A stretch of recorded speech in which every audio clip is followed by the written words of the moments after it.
So hello everyone and welcome to Concept Dairy's Milk Price Monthlies, the Milk Price Monthly for February. This is your regular monthly snapshot of what's really going on with prices in dairy. We're delighted today to have a very special guest with us for this February Milk Price Monthly, and that is Patty Clayton, the lead analyst for dairy from AHDB. I'm sure many of you will know Patty, or know the name at least. Patty is a highly experienced economist and analyst who has been with AHDB for the last 13 years. And Patty really understands the dairy sector all the way from inside the farm gate to the international markets. And there really isn't much that she hasn't seen or covered during her career. And Patty is actually retiring in about 7 weeks' time. So we are feeling extremely fortunate and lucky that we have managed to get Patty to come on and join us for the Milk Price Monthly before she goes and relaxes and escapes back to Canada. I think that's the plan. So a huge thank you to Patty. We really appreciate you joining us and sharing your insights with us. So for the format for today, we like to keep these sessions pretty short and sharp. We're really focusing on price and what's driving price. We try to strip out all the politics and all the sentiments so that we can give you an idea of what's really happening in the markets. In a second, I'm going to hand over to Diarmaid, and he's going to cover what's happening in the Irish dairy sector and the market, what we're hearing on the ground at the moment, the future outlook on Irish prices. And then he'll hand over to Patty, who's going to talk a bit about the UK prices and what she's seeing happening in the UK market. And then we'll have a slightly broader conversation between Diarmaid and Patty about how the UK price will affect the Irish price before expanding to look out at the global markets more generally. We're also going to give you a sneak preview right at the end of a new little tech innovation that we've been developing at Concept Dairy all around input costs. So we'll show you that right at the end. In terms of questions, this is a really open discussion. So Diarmaid and Patty will be talking, but feel free to raise a hand or turn on your camera if you'd like to ask a question. We'll also have some time for questions at the end. And also, if you'd rather ask a question more anonymously, then either put a question in the chat and I'll facilitate it, I'll ask that question. Or indeed, if you think of other questions afterwards, then email us, drop us a line, and I will put our email address into the chat so you know how to contact us. And we're always really happy to pick up a conversation and to have a broader discussion outside of this forum. So without further ado, I will pass over to Diarmaid, who's going to kick off on the Irish dairy sector. Over to you. Hi everyone, great to see so many people joining the call today, all from the UK, from Ireland, from the other side of the world as well. So great to see everybody. So I'm going to talk with the Irish in terms of what's happening in the Irish milk market at the moment, what we're seeing. And we're quite conscious that it's still very, very early doors, but we're really seeing some strong calving numbers, really good on the ground. And we're expecting to see a slight increase in milk production this year based upon the farmer that we're seeing around, the inputs that we're getting in the back end. And in general, this is mainly driven by the historical high prices that have been paid out, probably in the second half of last year and also in the first half of this year. It's one of the main concerns we are seeing of the farmers. Our farmers know that the prices are quite high. It's just when are they going to drop and how much are they going to drop by and how quickly is that going to happen? So the main worry on the ground is March when the peak milk will start. What will the price come down to? Will it come down to high 40s, low 40s, high 30s, or even lower? And one of the things that we're looking at the background, where the supply, where's the demand, and what's really affecting the Irish milk supply. few things that are a little bit worrying in terms of the Irish milk supply are what products that your processor is making, and if your processor is heavily exposed on the cheese side, there could be a big hangover effect of having to hold that stock over a certain period of time as it matures over 9 months, and having to sell that high price stock at a huge discount to where the market to what was paid for it. So, for example, if you've been paid 57 cents a litre for your milk, and today that cheese equivalent is worth 42, but where does that 15 cents deficit come from, and how much will it affect you? Will that 15 cents be split out over 2 months, over 3 months? So rather than getting 42 cents a litre, you're getting over 3 months, you're getting it 37 cents a litre. So those are some of the key concerns for the Irish dairy milk supply basis. The other big question is around the emissions. What's happening there on terms of will the herd size actually reduce, or will it get more efficient? We've some very interesting conversation over the past few weeks in terms of how much can we improve with better genetics, feeding more efficiently, and just really embracing the technology that's already out there and all the new technology that's coming online. So one of the big things from an Irish perspective is we need to look at is what's happening in the international markets, and what is the sentiment, what's moving, what's happening in China and across the Europe and in the US. And I think myself and Patty will probably go into more of that, what's happening on a global basis in a few minutes once we've managed to once we've heard a little bit more about the UK side. So I'm going to thank Patty very much for joining us on the call today, and maybe Patty can give us an insight into what she's seeing on the UK market. Thanks, Diarmaid. Yeah, and thanks for inviting me here tonight. So I guess very similar situation, really. We've also seen quite a good recovery, I guess you will, in milk production here on the back of those milk prices hitting high levels. They started to kind of hit that 50 pence per litre mark around probably August, September, depending on the buyer. Some buyers sort of push through prices a bit quicker than others. And then we started seeing milk start to sort of respond to that in the autumn, and that's carried through. I think we're expecting that's likely to carry through those improved yields through into the spring flush, even though we've already started seeing some rather hefty price reductions announced for the first few months of this year. So I think so far milk buyers here have announced up until March. We are expecting to start seeing the announcements for April come through next week, because they tend to give about 30 days notice in GB anyway. Northern Irish milk prices are lagged. They take longer to come through the price announcements. So at the moment, we're thinking milk prices are probably going to go down to sort of the mid 40s by March. And then April, I think, they'll go down again, but whether they'll go down at 2 pence or 3 pence or more, that's kind of yet to be seen. I think you made a good point there about the cheese.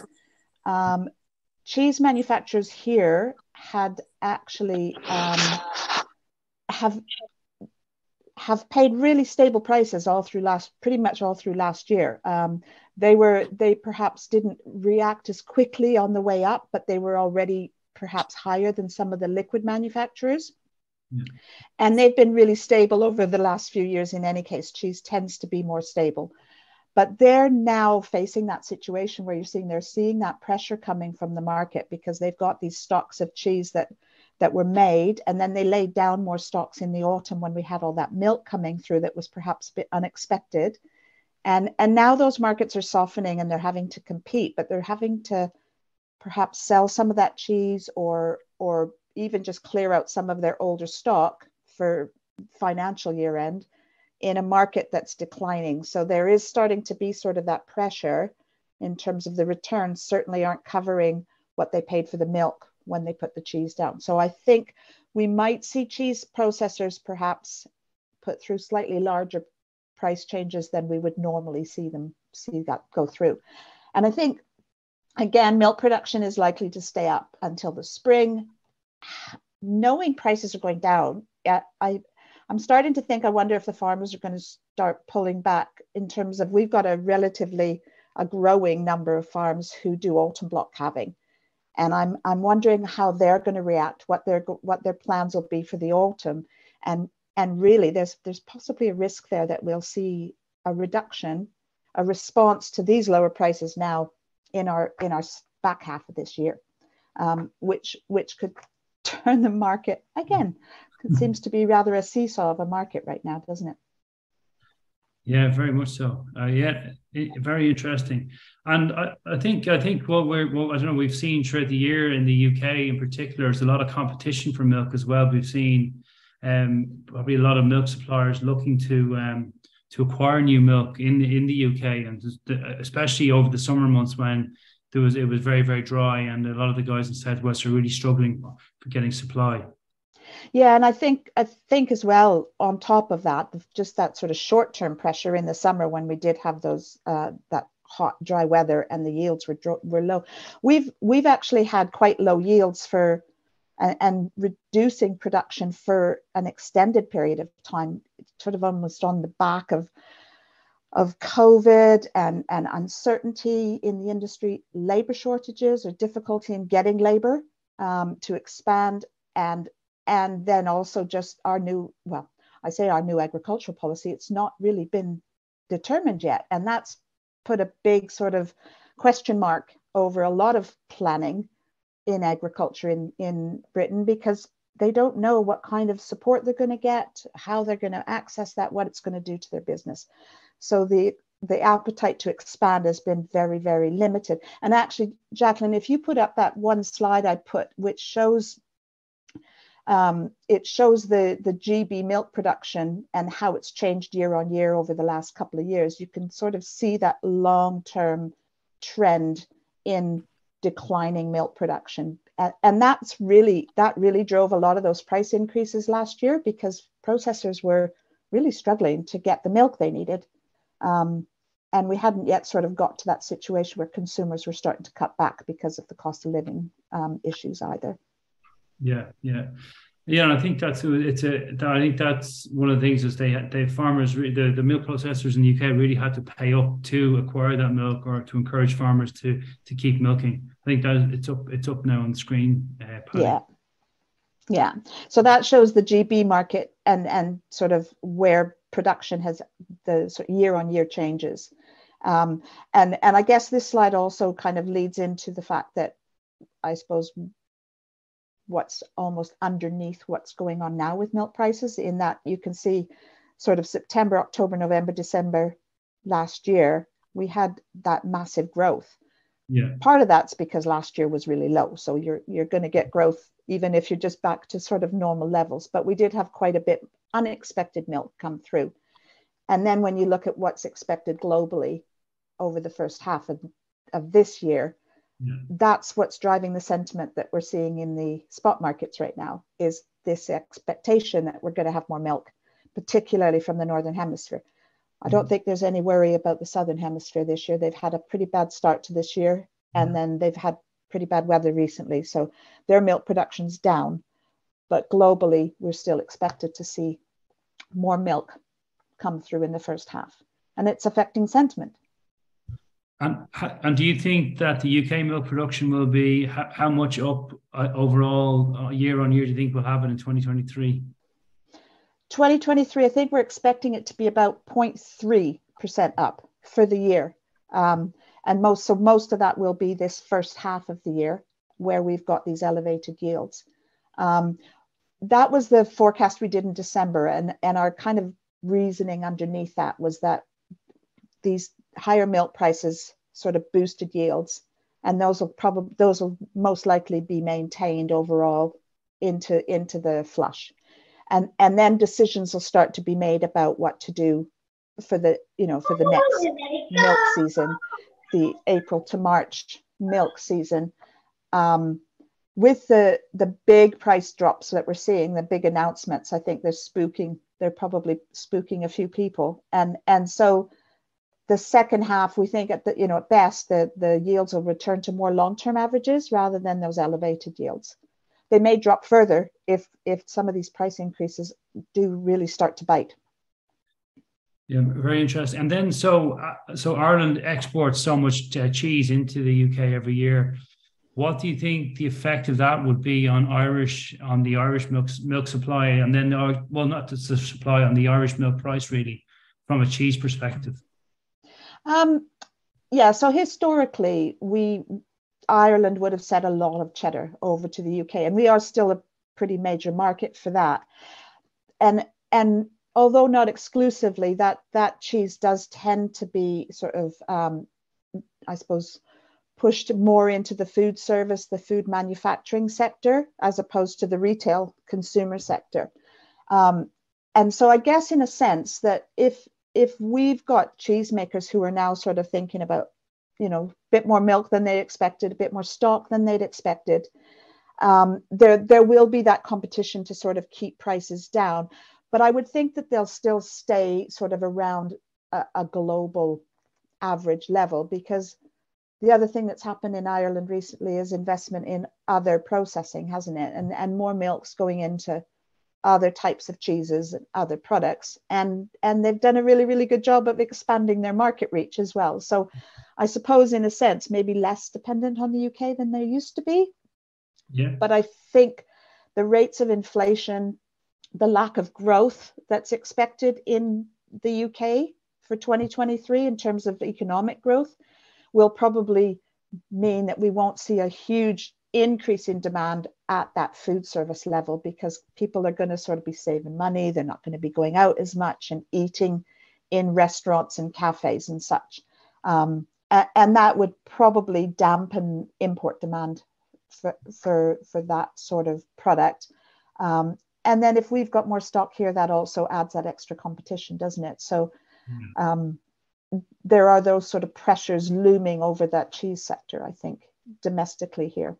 Yeah, exactly. And there is some new stainless steel capacity coming online in the UK as well. Was supposed to be anyway, on the cheese side. And in Ireland, we've had a lot of mozzarella expansion, and then the new Tier plant that's planned, and the 4 new dryers that are after coming online in Ireland the last year. So it's very interesting, and that diversification strategy hopefully will pay off for Irish farmers. Yeah, it gives them the ability, I suppose, to put the milk in where there's the best sort of opportunities and returns. Exactly. Yeah. And then just in terms of, because I know from the UK, it's a very domestic, really focused market because you're a net importer of dairy products. And if we move on to maybe the global markets then, because that can probably affect the Irish farmers a lot more. What like in terms of, we've seen the tornado last week in New Zealand, and we've had power outages all over the place. There's a very difficult for milk to be collected. Do you think that the long-term effect of that, have you heard much yourself on that? I haven't heard very much at all, actually. I mean, I think there'll be a short-term impact, but then it almost feels like the buyers who are reliant on the New Zealand milk, kind of, the milk's been down already, and they've perhaps already sort of found their alternatives. And so maybe that hasn't spooked them as much as it might have been had milk been sort of coming online normally. We haven't seen a big response. The GDT, somebody was telling me they thought the GDT was yesterday, wasn't it? It's Wednesday. I'm trying to remember the day of the week. They expected the GDT almost to go up on nervousness around milk supply coming out of New Zealand, but it didn't. It went down, particularly for powders, which is the New Zealand product. So perhaps there isn't as much of a worry about that. Maybe it's just a short-term thing. Yeah. Might be too early to say. Yeah, exactly. When we've seen Chinese imports of whole milk powder down quite a lot as well now. A lot of that tariff driven, but that's interesting. And one thing I was reading this week, and maybe just good to get your perspective on it, just happening in the UK. So some farmers in New Zealand sold up their land and they were able to get an extra $2 million premium because it was being sold for forestry. So let's say carbon farming. Do you think that's going to happen in the UK in the short term or the long term? Not in the short term. I mean, in the short term, Diarmaid, we'll be lucky to have a finalised and agreed upon agricultural policy. So I don't think it'll happen in the short term. There will be requirements. There will be impacts on productivity and efficiency coming out of the increased focus on sustainability and reduced emissions and the carbon impact of farming.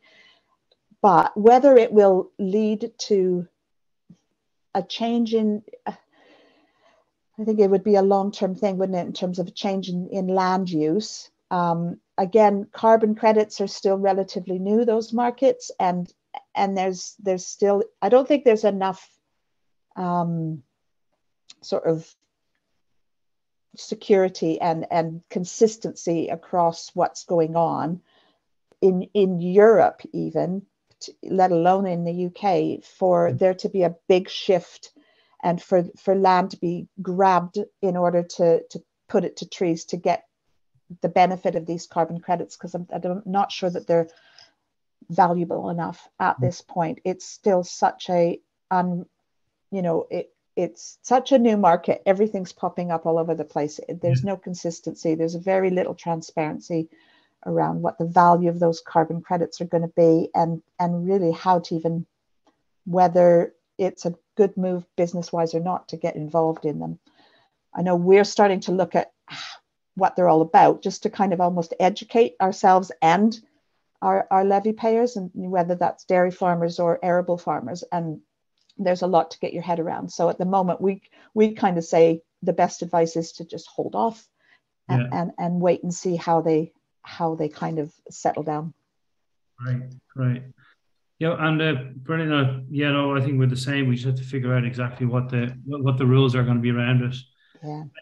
So where do you think milk prices will be second half of this year in the UK? Any idea? I could probably give you my opinion where I think they'll be by the second half of the year, and after that, there's a lot to play for, I think, in the second half. But I think we're still seeing markets weak. We're still seeing weak markets right now. Right now is always a bit of a funny time anyway, isn't it? We don't know how much milk's coming online. So European markets, GB markets are very sort of uncertain. Everybody's kind of looking to see what direction the price is going. With China, I suppose their demand being weaker, there is a lot of concern that we're kind of shifting into an oversupply situation. And I think a lot of traders and buyers are holding off, sort of securing stocks long term. They're still only covering sort of, for the most part, up to Q2, maybe sort of a little bit into Q3, but they're not sort of committing too far in advance. There's a huge amount of uncertainty over not just supply, but also demand going forward. So we're in a really funny month or two before we'll get some good price direction. But from a farm gate price, what's going on right now tends to kind of, at least in GB, tends to kind of take 2 or 3 months for it to flow through. So I'm expecting that we're still going to see a few more price reductions into sort of April, May, possibly June. And then those could slow down, because as I was talking earlier, I think that decisions farmers are making now, they're going to think a bit more carefully about what they're going to do in the second half of the year. And if prices fall too far, costs don't seem to be going anywhere, in terms of they're not improving. They're not going up as high as they were last year, but they're certainly not going down at any great rate. So the bigger those price cuts, I think the more risk there is that milk production will fall back in the second half, and that will then slow down those price drops. So I think there's a bit to play for in the second half of the year. And there's still some optimism that China will come back into the market and help support that pricing in the second half of the year. So. Yeah, I think that's echo, because we're hearing a lot of that coming out of Gulf Foods at the moment. So it's just, apparently doesn't know, it's a big trade show on in Dubai at the moment. So a lot of people are there trying to figure out prices, but a lot of people are sitting on the fence with regards to pricing. Yeah, we want to see exactly what Patty said there. So yeah, great. And any questions there to start with, or?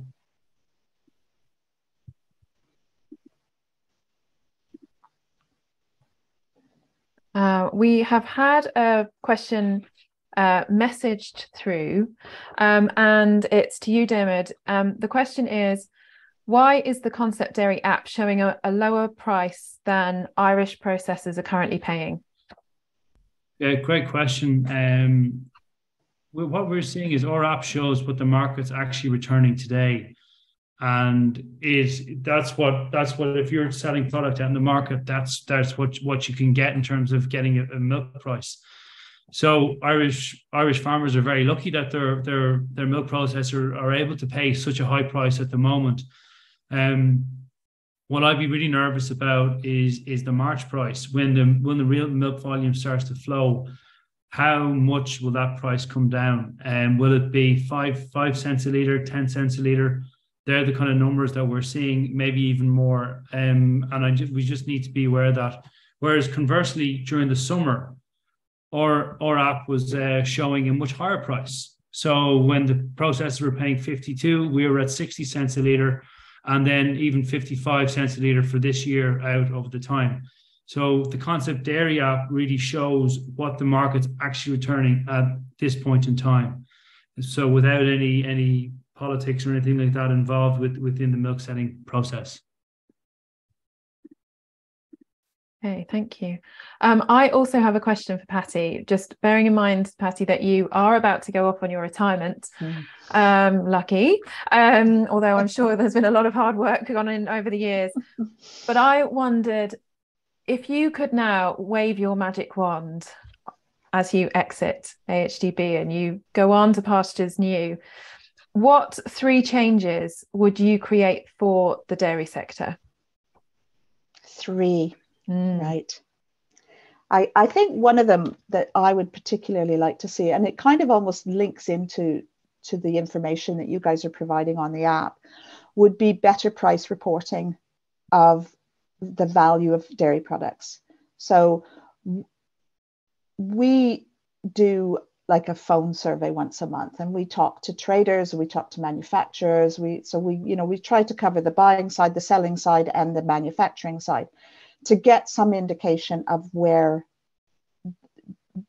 how dairy products are trading and what value they're returning. And it's all spot market trade, so it's not contracted stuff, which sometimes those contracts include things like service agreements that you get paid for, or discounts for having to buy bulk. So they don't always give a true market value of that cheese product or that butter or whatever. And we're so reliant on the I suppose those panel members to give us accurate data. It would be lovely if we had really good price reporting that was mandatory, like they do in the States, and it's completely transparent, it's accurate, it's been checked, and it is what it says it is, and there's nobody sort of trying to make it look better than it really is, or worse than it really is, depending on what side of the market they're on. That would be fantastic, because I think we would get a much, much better idea of what the value of milk is, and therefore what farmers should be paid for that milk. And it also allows processors and traders to use financial instruments to hedge it and give them more sort of security over their revenue, which they can then pass through and give farmers more security over the revenue. So I would love to see that happen. Yeah. That's one. I have to now think of 2 more. If you can, I mean, that could be, we would definitely agree with you on that, on the price reporting. Bringing that transparency is crucial. Yeah, I think again the other thing that is really, I suppose, endemic in dairy, and it's a real feature of the dairy industry, is that volatility. You know, a relatively small change in global milk supplies can really throw the market out of whack. And on demand side as well, although it doesn't happen very often that we see demand react quickly. You know, like the last couple of years have been really out of the ordinary. Demand usually has a very slow burn in terms of changing up or down. And it may be, you know, a little bit more forecasting, a little bit more planning across between processors and farmers to make sure that there is that, you know, producing what's needed, or you know, letting farmers know how much is needed, and without having that sort of slush fund of milk that slops around the world and tries to find a home and creates that volatility that we see. So I think that would also be quite a nice feature. I don't know if that's even possible, but in theory it would be a lovely thing. Yeah. So yeah, and it is a magic wand, so yes, that's true. Yeah. I can dream. Yeah, you might think of a third, but in the meantime, we've had a couple of other questions. So has China shown any increase in demand in recent weeks? That's the first one.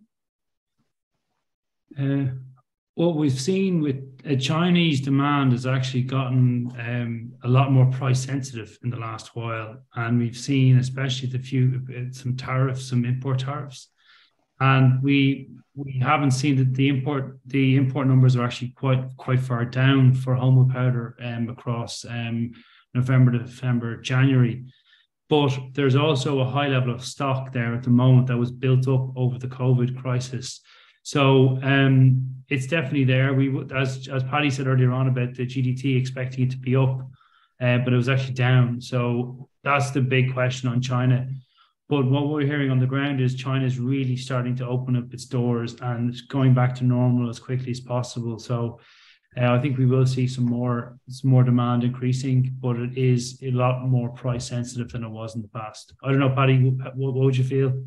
No. I think you're right, particularly with whole milk powder, because I think their milk production was quite strong last year as well, wasn't it? And most of their processing capacity is in whole milk powder. So their import demand for that product is sort of doubly hit, if you will. They had the stocks and they had the high milk production, but they're less self-reliant in the other products. So the skim, the cheese and the butter, I know there aren't big volumes that they import. They are growing though, and they're higher value, and that demand is growing. So I think there is room for them to import more this year, but probably not till later in the season. Their milk production's at risk of dropping this year because their prices are dropping quite rapidly as well. So that kind of is a silver lining in the sense for us, in that they'll hopefully buy more from the global market. But I don't think it's not yet showing. Somebody made a comment the other day to me saying that the presence of them at the GDT auction had increased. They're seeing more Asian buyers back on that auction platform, and that's a positive sign if it carries on. Yeah, and I think from a macroeconomic perspective, we're seeing the post-lockdown bounce in economic activity, but long term, there's a lot of talk about maybe them going into recession, but I'm not too sure. They've got so many controls over their macro policy and strategies that they can pull all kinds of levers. So, yeah, it remains to be seen. Yeah. That actually leads very nicely into our next question, which is there concern of a worldwide recession and the potential knock-on effects to the dairy sector? I can start on this, Diarmaid. I think the last time I looked at World Bank estimates for economic growth, while they're slow, they aren't looking at recessions for anyone. I think that maybe for the UK. Yeah, we're kind of the outlier in this one. But generally, the big economies, so the US, Canada, Mexico, China, Africa, Europe, they're all expecting to see positive growth. It's lower than it was perhaps just after COVID, but there is still some growth there. So I don't think we're going to see a global recession, just a slight slowdown in economic growth from what we had before. And I think that it is a kind of a tight balance, but where the high prices are coming off the boil, that actually can stimulate some extra demand, because when the dairy wholesale prices were really, really high, when we were trading at those really high levels for everything, butter and powder and such last year, those more price sensitive countries really, they just pull out of the market. They can't afford it. And now that those prices have kind of come back to more affordable levels, they've come back in the market. So there's that silver lining that what we lose on one side, we're maybe gaining, and we're probably maybe even gaining a little bit more than what we're losing. So overall, I think the overall global outlook is still pretty good. It's not maybe as good as it was a few years ago, but it's not. I don't think we're going to drop into recession. Yeah, and I think I'm kind of agree with you, and I think the UK numbers were surprisingly good over the past few months. Better than expected. Yeah, exactly. It's better than expected. Exactly. Well, not good, but not good, just better than expected. But I think US policy is probably going to be the most interesting one, because with nearshoring, everything was offshored for so long. And now a lot of companies just don't have any product to sell. So they've all changed the strategy of bringing all that industry back to the US. So we're going to see a lot of wealth being created at the kind of at shop floor level rather than at the top end. So profit margins will be down overall for the companies, but normal people who are able to go out and buy, their spending power is probably going to go up quite a lot. And that's probably going to affect China, because they're saying, well, if we can't get any products to sell, we don't have a business. So we might as well bring it all back to the US. So I think that could be a potential kind of will save the US in the long term. That's kind of what we've been hearing on the ground, and kind of the numbers are starting to stack up in that perspective.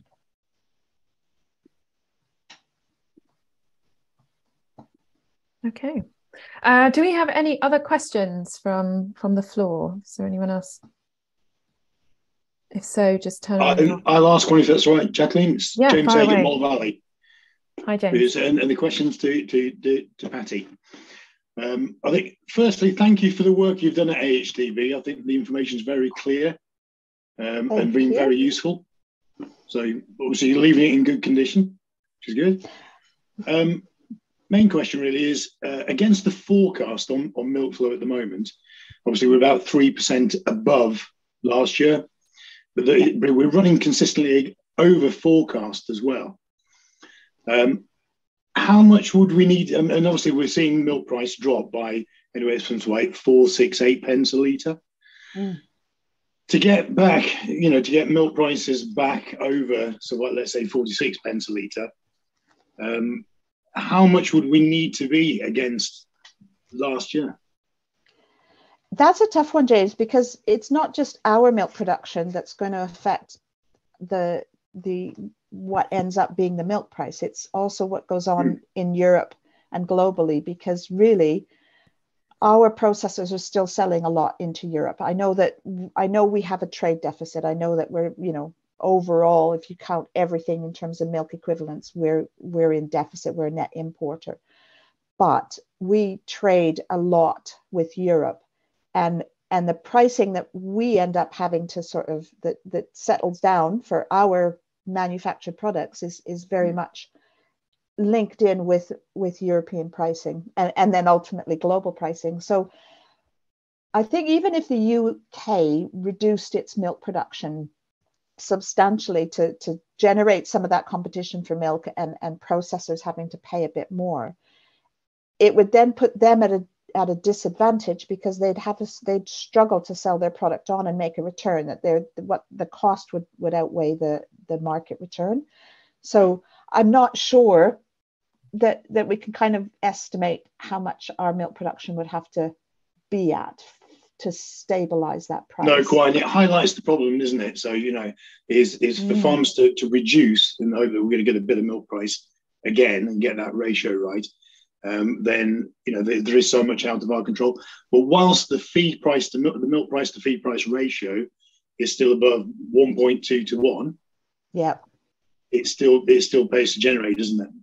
It is. You're right, and that's actually quite key. And the other thing is, I was talking about this forecasting and this planning. It's almost like if dairy farmers, some companies do it really, really well. They talk to their farmers, they talk to their milk pool, they discuss, they kind of say, right, this is how much milk we're likely going to need. Can you give us a forecast? And if farmers are saying, well, I'm going to expand like crazy, they'll go, oh, we don't need that much milk, and that will affect your milk price. But not all of them do that. And then obviously the processors don't have control over the feed price. So it is very much around that. And actually, James, are you coming to our forecasting forum next month? I'm hoping. No. I'd quite like to come, because isn't it a very useful one? So I'm currently looking at I will send you an invite, but that's one of the key things that we'll kind of be looking at is where is that sort of tipping point, given what we expect feed prices to be. When will milk prices fall? At what point is the milk price low enough that farmers will start to pull back? So I was looking at the latest you've got there on calf registrations. Yeah. And it seems like November and December is just slightly back from the 5-year trend.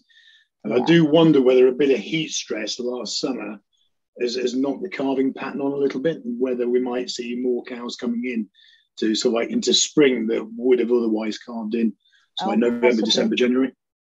Possibly, yeah. We'll have to watch. We'll have to watch that. Yeah. Good. Thank you, Patty. Thanks, James. I'll send you an invite to the forum. Thank you. Great, thank you. Unless there are any other questions, then I might hand over to Diarmaid, who is just going to give a very quick preview, a special highlighted edition of a new piece of technology that we've developed at Concept Dairy. So Diarmaid, do you want to fire away? Let me just share my screen. If I can share my screen, please. Oh yeah. Okay.